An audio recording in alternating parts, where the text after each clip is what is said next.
Halo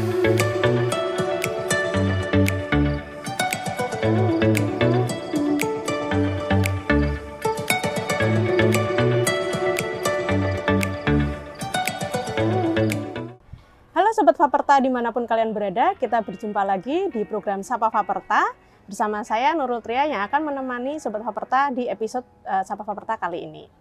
Pada episode kali ini kita akan membahas tentang apa itu petani gurem. Mungkin Sobat Faperta kemarin sempat melihat ya debat capres-cawapres gitu ya, dan kemarin sempat di-spill ada kata tentang petani gurem. Nah sekarang kita akan belajar apa sih itu petani gurem gitu ya.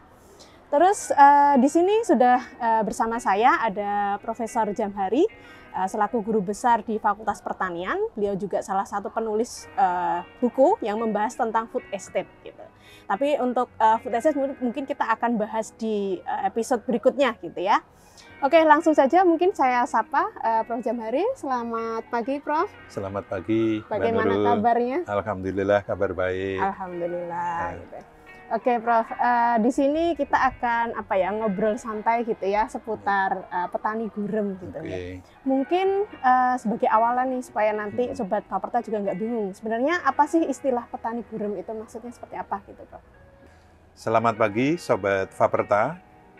Jadi pada kali ini tadi saya ditanya tentang apa itu petani gurem. Jadi petani gurem itu kalau kita lihat di definisi BPS ya, Biro Pusat Statistik adalah petani kecil, di mana petani kecil itu luas lahannya kurang dari 0,5 hektar. Jadi memang petani di Indonesia itu mayoritas itu petani gurem, ya mayoritas itu.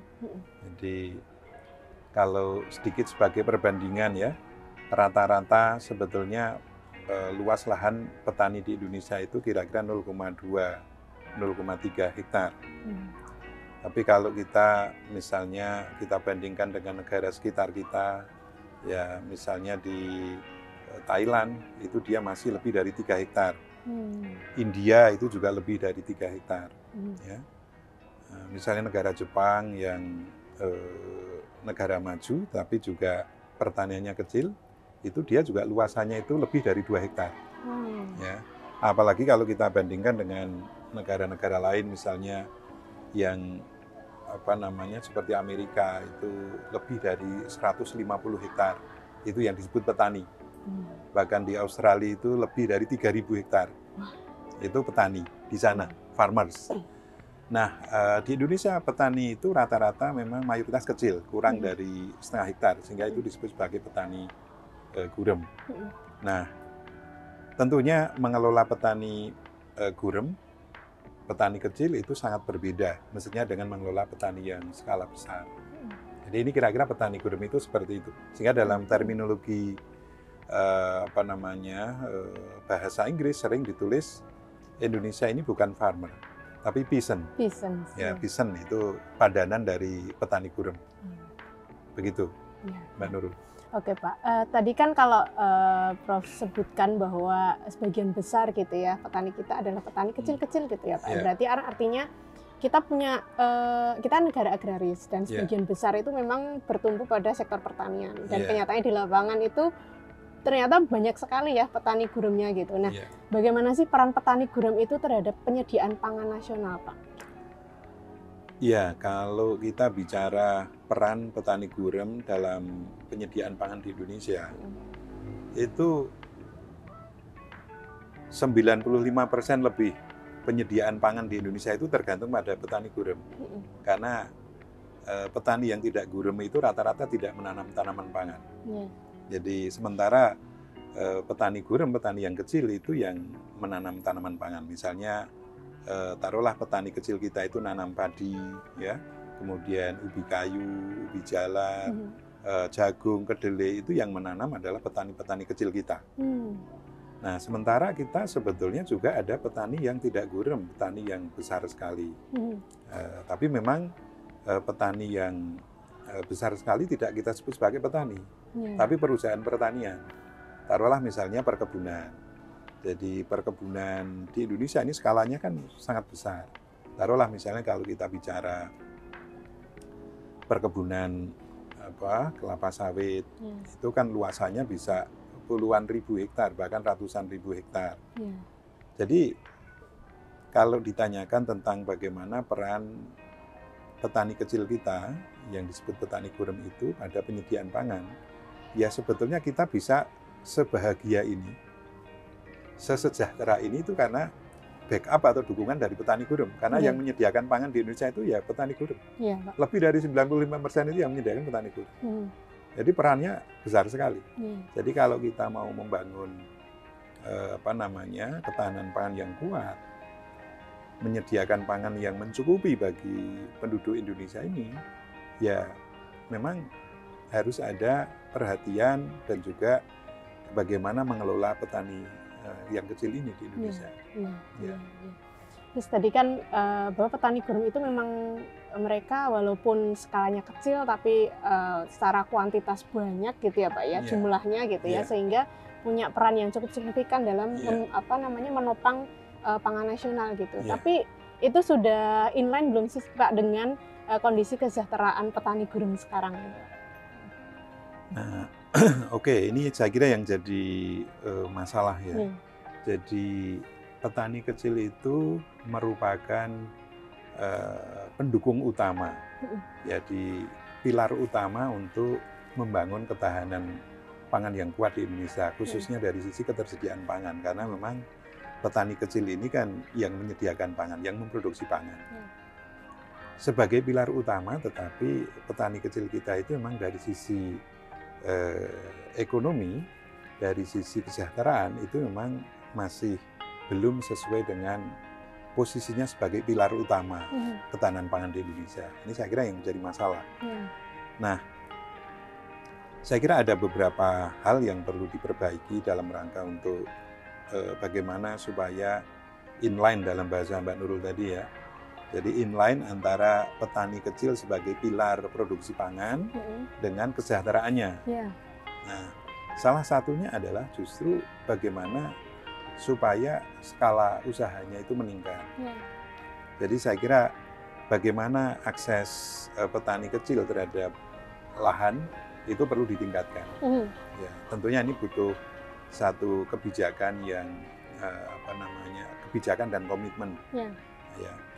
Yang kedua, bagaimana harga pangan itu sendiri itu bisa dijamin supaya harganya juga tidak jatuh ya ketika panen raya.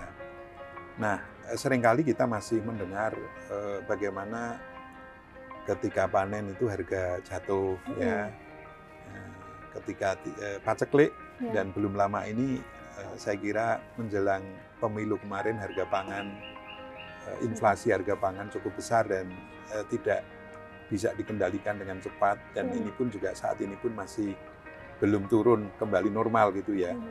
Nah, ini tentunya mengindikasikan bahwa harga pangan termasuk harga yang diterima petani itu juga mengalami fluktuasi dan ketika panen juga turun. Nah, bagaimana penjaminan harga ini juga bisa dilakukan? Tentunya ini melibatkan penguatan kelembagaan. Jadi bagaimana petani bisa menolong dirinya sendiri melalui kelembagaannya, ini yang juga harus dilakukan. Ya. Bagaimana harga input ini juga harus terjaga. Jadi banyak hal saya kira membangun petani kecil, petani gurem itu tidak bisa disamakan dengan membangun petani yang skala besar. Artinya kita meskipun kita ini belajar dari negara-negara yang belajar pertanian dari negara luar, tapi kita tidak bisa menyamakan karena posisi pertanian kita itu, petani kita itu memang berbeda. Jadi harus tahu konteksnya di Indonesia seperti apa gitu ya betul Pak sekali. Ya. Berarti kalau tadi saya simpulkan itu pendekatannya bisa dua sisi ya Pak ya, dari aspek hulu adalah efisiensi usaha taninya, kemudian hilirnya adalah tadi subsidi di harga pangannya gitu ya Pak ya, ketika supaya harganya itu tidak jatuh, jadi stabil gitu ya Pak ya. Iya, jadi harus ada keseimbangan. Jadi keseimbangan antara harga input ini dengan harga output. Jadi keseimbangan di sini ketika ada perubahan di sisi hulu, dalam artian misalnya harga pupuknya naik, kita juga harus mempertimbangkan harga outputnya juga harus naik. Jadi tidak boleh kemudian harga input, harga pupuknya ya subsidinya sudah dikurangi, harga pupuk naik, kemudian harga output itu ditekan dengan alasan inflasi supaya tidak terlalu tinggi. Jadi mestinya bagaimana keseimbangan antara harga input dan harga output ini memang dijaga. Karena ya tadi sekali lagi petani gurem kita itu sebenarnya pilar utama penyediaan pangan di Indonesia. Di sisi lain mereka belum sejahtera. Nah ini harus dan tadi saya katakan kita bisa sebahagia ini ya karena pengorbanan, ya pengorbanan dari petani-petani gurem itu. Oke Pak. Terus ini saya dapat data nih Pak, di 10 tahun terakhir itu kan jumlah petani guremnya itu naik 18%. Dan salah satu provinsi yang petani guremnya terbanyak itu adalah Yogyakarta gitu Pak. Itu sekitar 87% itu adalah petani gurem. Nah ini sebenarnya penyebabnya itu apa sih Pak? Kenapa petani kita itu penguasaan lahannya itu kecil-kecil tapi banyak gitu Pak? Iya, itu tadi yang disampaikan Mbak Nurul itu hasil sensus pertanian 2023. Jadi memang jumlah rumah tangga petani gurem kita meningkat. Kemudian yang paling banyak itu ada di Yogyakarta. Nah, bagaimana proses semakin banyaknya petani gurem kita itu kan karena proses proses pewarisan lahan yang memang berjalan terus. Dan sebetulnya itu tidak salah. Sistem pewarisan itu kan ya karena di Indonesia itu mayoritas Muslim, pasti mengikuti hukum Islam ketika mewariskan aset termasuk lahan kepada anak-anaknya. Ya. Jadi sebetulnya itu yang menyebabkan jumlah petani kecil kita itu naik terus. Jadi terus itu terjadi. Tetapi yang penting bagi kita itu kan justru pewarisan seperti itu kan menjamin minimum kondisi bagi anak-anaknya ya dengan pewarisan seperti itu. Tetapi bagaimana supaya pertanian itu tetap bisa dikelola dalam skala usaha yang lebih besar, tidak makin kecil, itu kan soal manajemen. Ya. Jadi meskipun misalnya tanah 2.000 meter, anaknya 2, diwariskan jadi 1.000 meter. Tapi bagaimana tetap manajemennya di 2.000? Itu yang penting. Tetapi kepemilikannya boleh 2 orang, masing-masing 1.000 meter. Tetapi pengelolaannya manajemen tetap di 2.000 meter. Nah, begitu pula mestinya kita mengembalikan. Dulu mungkin di generasi kakek buyutnya, mungkin lahannya masih 2 hektar. Mestinya kita mengembalikan manajemen itu pada level yang lebih luas. Sehingga ketika manajemen itu ada pada luasan yang lebih besar, itu kemudian ilmu-ilmu dan teknologi yang dikembangkan itu bisa diterapkan di lapangan. Karena tidak semua teknologi yang dikembangkan, ditemukan di pusat-pusat penelitian termasuk perguruan tinggi itu bisa diadop di masyarakat. Ketika usahanya itu terlalu kecil. Kita punya pengalaman dulu waktu mendampingi misalnya program pengurangan kehilangan hasil pasca panen. Itu diintroduksikan sabit bergerigi yang itu sebetulnya kalau diaplikasikan itu bisa mengurangi losses, tetapi petani tidak mau mengadop. Kenapa? Ya karena itu akan membutuhkan waktu yang lama. Sementara petani punya pekerjaan yang lain. Nah kalau tadi manajemennya itu lebih luas, sebetulnya itu bisa dikelola oleh salah satu anaknya tadi, yang lain bekerja di sektor lain, tetapi yang sektor lain itu memiliki saham saja. Jadi nanti memiliki ada ya kalau bentuknya itu koperasi ya SHU, kalau bentuknya itu perusahaan ya menikmati dividen lah gitu ya. Jadi sebenarnya aspek manajemen justru untuk mengelola petani yang kecil itu manajemen itu sangat penting, manajemen kelembagaan, mau milih mana, mau milih koperasi, mau milih perusahaan. Ya ini yang harus difokuskan. Ya. Dan itu perlu ada intervensi pemerintah nggak sih Pak supaya lahan itu abadi untuk pertanian? Kan banyak juga yang sudah dipecah-pecah terus misalnya dari 2.000 2.000 hektar misal, terus dipecah 2.000 meter persegi misal, terus dipecah jadi 1.000. Nanti yang 1.000 misal masih lahan pertanian untuk usaha tani, terus yang 1.000-nya dijual untuk jadi lahan rumah gitu misal Pak. Nah itu perlu ada intervensi nggak sih? Dan sebenarnya kalau intervensi pun juga mungkin nggak sih Pak dilakukan gitu? Ya sebenarnya semakin kecil kan semakin rentan terhadap konversi. Ya karena kalau ketika misalnya saham kepemilikan ya, sertifikat tanah itu makin kecil, 1.000, itu makin istilahnya marketable, makin mudah untuk dijual. Kalau itu sertifikat itu masih misalnya 2 hektar atau 1 hektar gitu, itu mau dijual itu sulit. Yang beli juga uangnya butuh banyak. Tetapi kalau lahan itu sudah dipecah sertifikat kecil-kecil, ya itu pasti itu juga akan semakin mudah untuk dijual. Oleh karena itu bagaimana kebijakan di sini yang dibutuhkan itu lahan-lahan subur supaya itu tidak tidak disertifikatkan sampai kecil-kecil, termasuk nanti kita akan sampai pada level mana sebetulnya sertifikat kita. Misalnya ini punya 1.000 meter, nanti punya anak 2 lagi, diwariskan jadi 500, punya cucu 502, jadi 250. Akan sampai di mana sebetulnya kekecilan kita? Nah ini sebetulnya yang harus harus dikaji, kemudian pemerintah ya kita yang berwenang sebagai akselerator. Karena sebetulnya kehadiran pemerintah itu mestinya menjadi akselerator pembangunan. Melalui apa? Ya, melalui kebijakan-kebijakannya. Kalau ini dibiarkan saja, ya tidak akan terjadi akselerasi dan penyediaan pangan di Indonesia akan semakin sulit.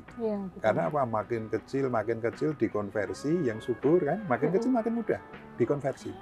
Apalagi harus bersaing dengan ini ya Pak, lahan untuk pemukiman, karena semakin banyak orangnya. Betul. Makin banyak orangnya, bisa membeli lahan dengan 250 meter, membeli itu kan pas untuk pasangan-pasangan muda, misalnya cukup 100, ya kan? 100 meter, 200 meter.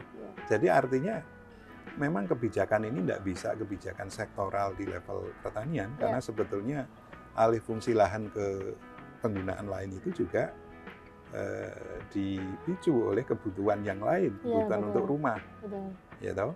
Jadi memang sekali lagi dibutuhkan kebijakan pemerintah sebagai akselerator. Ya, kata kuncinya akselerator. Mestinya dengan adanya pemerintah, termasuk pemerintah daerah, itu pembangunan apapun, termasuk pembangunan pertanian, itu semua jadi harmoni. Nah sekarang itu kan kondisinya tidak harmoni. Masih ekosektoral ya? Ya, kondisinya nggak harmoni. Sehingga istilahnya kalau kritiknya Gates di tahun 63 itu kan Indonesia itu kan terjadi pembusukan pertanian. Agricultural involution. Pertanian yang makin hilang, bukan makin evolution atau revolution. Ya, evolution saja enggak. Evolution kan perubahan perlahan-lahan yang makin baik. Nah, apalagi revolusi, perubahan yang mendasar dan cepat ini kritiknya Gates itu enggak seperti itu, tapi malah agricultural involution. Nah, salah satu indikasinya ya tadi lahan yang dulu 1 hektar jadi setengah hektar, jadi seperempat hektar, turun terus. Dan proses ini pertanyaan saya tadi akan berhenti sampai di mana? Ya, akan bahwa sertifikat tanah terkecil itu akan diatur sampai berapa? Kalau kepemilikan hukum pewarisan itu betul sekali, itu no problem. Bahkan itu menjamin minimum kehidupan anak-anaknya itu standar sama, ya proporsional, ya. Tetapi bagaimana dari aspek manajemen ini yang mestinya kemudian menjadi terobosan inovasi bagi ya kita semua ya yang bertugas itu sebagai akselerator tadi. Kan kalau itu sama saja ya akseleratornya belum berjalan dengan baik. Jadi kata kuncinya adalah pemerintah sebagai akselerator kalau ya, akselerator, karena ini kalau tidak ada perubahan ya akan sama. Setuju Pak. Tadi kan kita sudah ngobrol tentang bagaimana sih kita bisa membantu petani gurem ini supaya lebih sejahtera gitu. Iya, Pendekatannya banyak ya Pak ya, baik Iya. dari sisi teknis, dari sisi sosial budaya, Iya. dari sisi apa tadi kelembagaan dan Iya, juga peran pemerintah juga gitu ya Iya. Pak ya. Nah sebenarnya untuk menjaga ketahanan pangan nasional nih Pak, tadi balik lagi dengan kondisi petani kita yang kecil-kecil, terus ada apa ya kemungkinan besar gitu untuk alih fungsi lahan karena situasinya kan lahannya kecil gitu ya Pak ya, jadi Iya. sangat mudah untuk dijual dan terkonversi menjadi lahanan pertanian. Iya. Nah sebenarnya untuk kita bisa menjaga ketahanan pangan nasional nih Pak, mana sih yang lebih efektif dengan kondisi yang sekarang ini? Iya. Apakah intensifikasi atau ekstensifikasi pertanian atau keduanya? Ya, jadi kalau untuk mewujudkan ketahanan pangan nasional, memang sebelum menjawab Mbak Nurul itu kita kan punya demand side dan supply side ya. Yang tadi ditanyakan Mbak Nurul itu di supply side, sisi penawaran. Tapi mestinya kita juga harus ingat sisi demand side-nya, sisi permintaannya. Karena ini kalau kita baca di UN Population Projection itu, jadi proyeksi jumlah penduduk Indonesia, itu nanti akan mencapai puncaknya itu di tahun 2062. Ya, saya kemudian di sisi lain pernah pernah memproyeksikan untuk sisi jumlah tenaga kerja yang lebih dari 15 tahun yang bekerja di sektor pertanian. Itu menurun dari tahun ke tahun, dan itu akan habis di tahun 2057. Jadi sebelum Indonesia pada puncak populasi. Jadi artinya ketika puncak populasi itu kan kebutuhan pangan kita, kebutuhan berbagai hal itu kan puncaknya di tahun 2062. Nah, tetapi sisi suplai tenaga kerja pertanian itu sudah ditinggalkan, karena anak-anak muda nggak ke pertanian, dan itu akan habis di tahun 2057. Nah, ini saya kira harus diperhatikan oleh kita semua ya, terutama akselerator pembangunan ini tadi yang saya sebut tadi, harus memperhatikan ini karena ini ironi, yang satu naik, yang satu turun. Nah, ini ironi. Nah, ini harus dipikirkan sehingga kaitannya dengan ketahanan pangan. Kalau menurut saya yang pertama yang sering dilupakan itu adalah demand side-nya dulu, karena itu yang menjadi keunggulan wilayah kita. Bahwa Indonesia ini kan biodiversity kita itu kan nomor 2 di dunia. Nah, sebagai negara yang biodiversity-nya di dunia itu nomor 2, mestinya memanfaatkan kekayaan keragaman hayati ini sebagai faktor produksi, sebagai potensi, ya kan? Mestinya kan itu. Nah, sementara kalau kita lihat mungkin kita yang biodiversity-nya nomor 2 di dunia, kalau kita lihat di piring yang kita makan itu, mungkin keragaman konsumsi pangan kita itu di antara negara-negara ini kita yang rendah. Nah, kan ironi juga ini. Jadi kalau menurut saya ya, pertama itu harus dibentuk keragaman konsumsi pangan.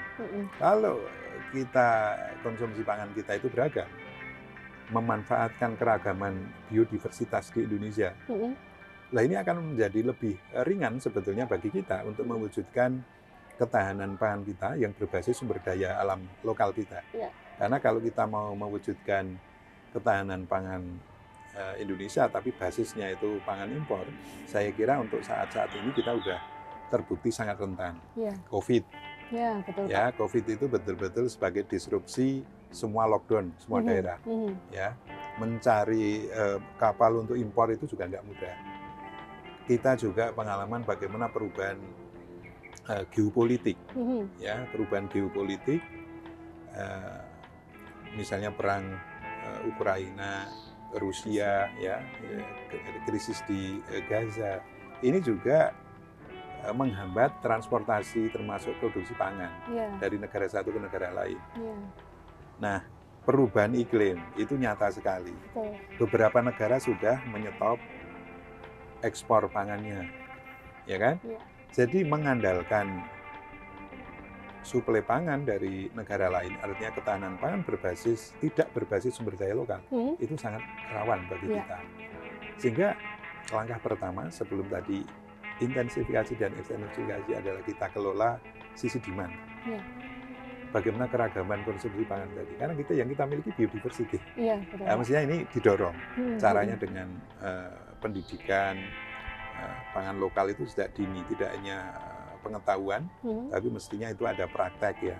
Jadi pembiasaan gitu ya, Pak. Jadi kalau kemarin di dalam debat capres itu juga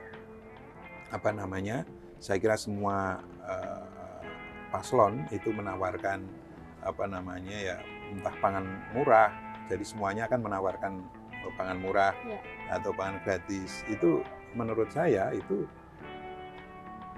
sebetulnya esensinya adalah membentuk karakter pangan lokal, bukan gratisnya ya. Tetapi esensinya itu mestinya itu membentuk karakter supaya mengenal lidah itu dengan pangan lokal.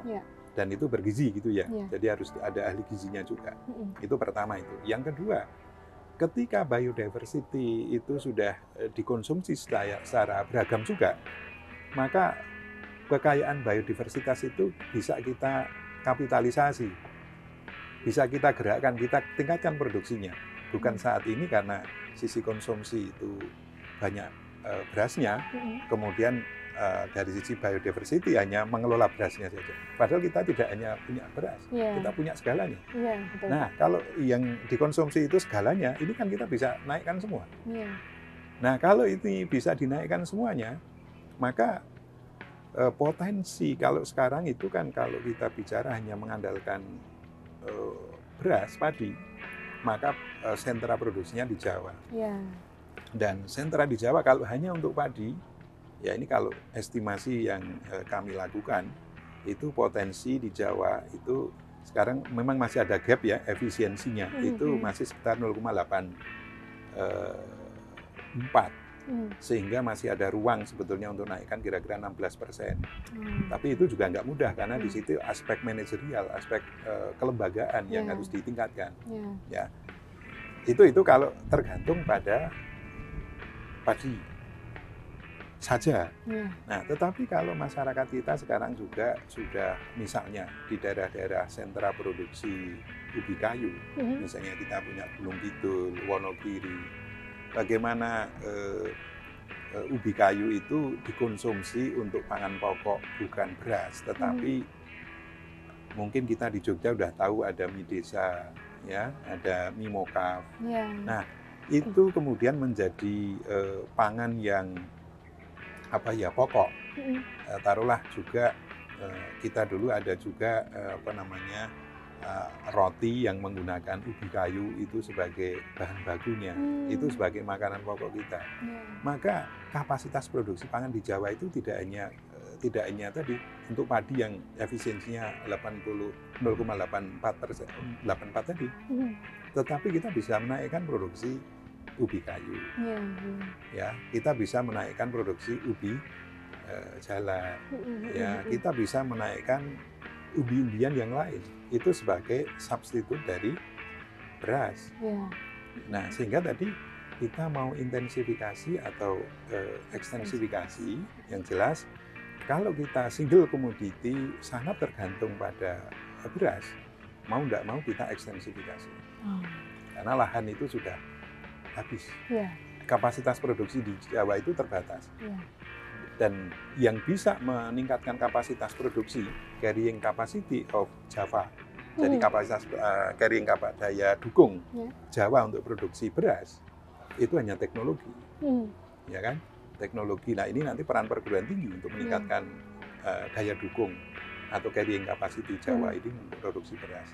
Tapi kalau kita tadi diversifikasi konsumsi pangan, Jawa itu daerah-daerah tertentu tidak dipakai untuk beras. Tapi mestinya ubi kayu, ubi jalar, ya umbi-umbian yang lain. Bahkan itu bisa diintegrasikan dengan kehutanan.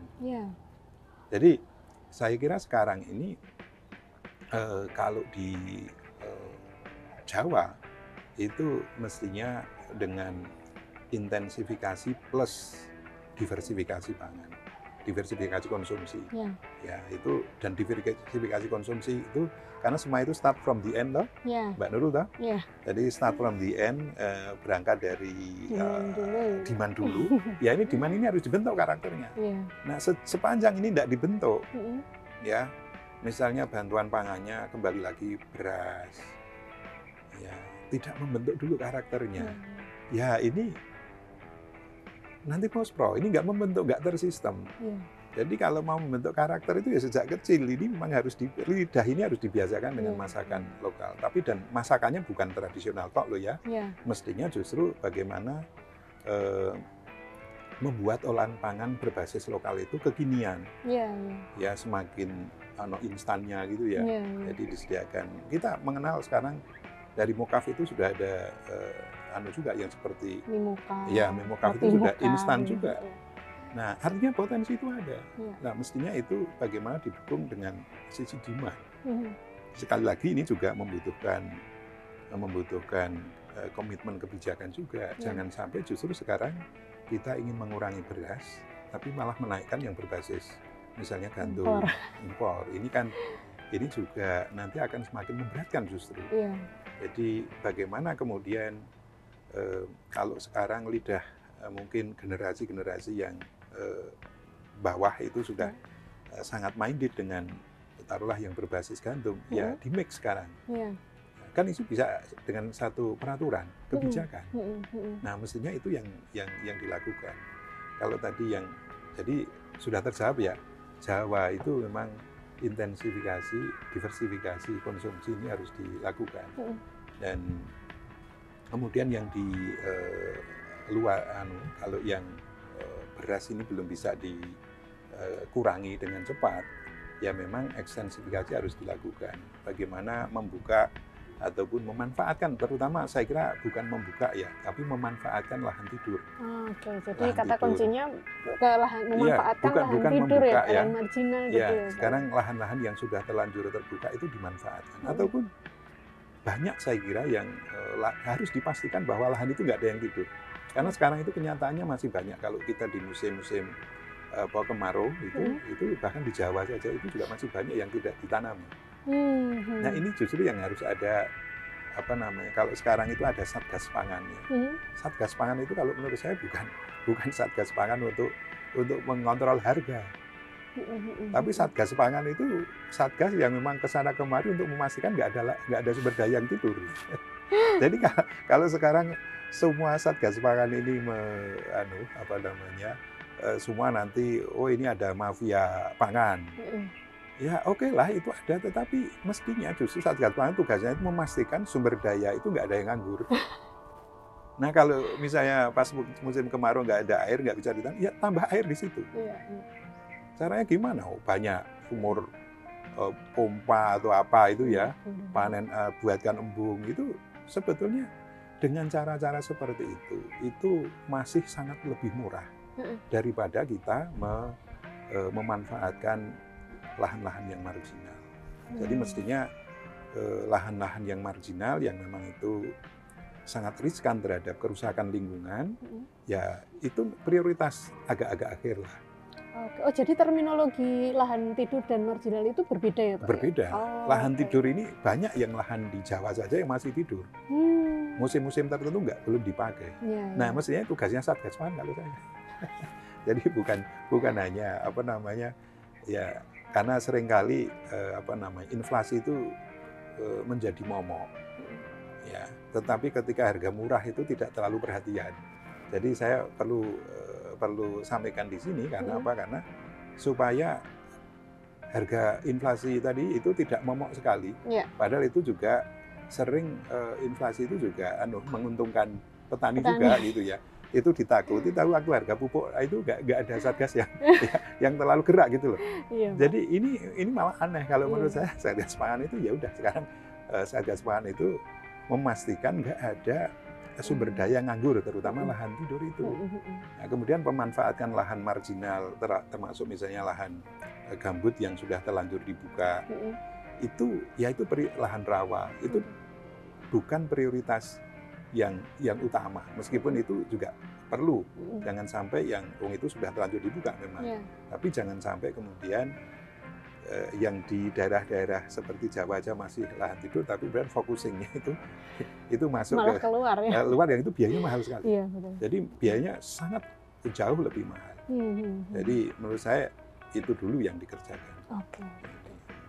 Baik, terima kasih sekali Pak. Ini tadi sangat komprehensif gitu ya. Kita ngobrol tentang petani gurem bisa kemana-mana. Padahal kita intinya adalah petani gurem gitu ya bahasan kita kali ini. Tapi tadi sampai bagaimana pemanfaatan lahan tidur, kemudian bagaimana peran pemerintah juga gitu ya untuk membantu petani gurem di Indonesia supaya lebih sejahtera ke depannya. Siapapun nanti yang akan jadi paslonnya gitu ya. Jadi kita tetap dalam situasi yang damai gitu ya. Oke, terima kasih sekali Prof. Jamhari untuk obrolannya hari ini. Sangat kita dapat insight banyak gitu ya, insight baru dari Bapak gitu ya terkait dengan petani gurem. Oke, sekian Sapa Faperta di episode kali ini. Kita akan bertemu lagi di episode selanjutnya. Sampai jumpa. Oke, sampai jumpa.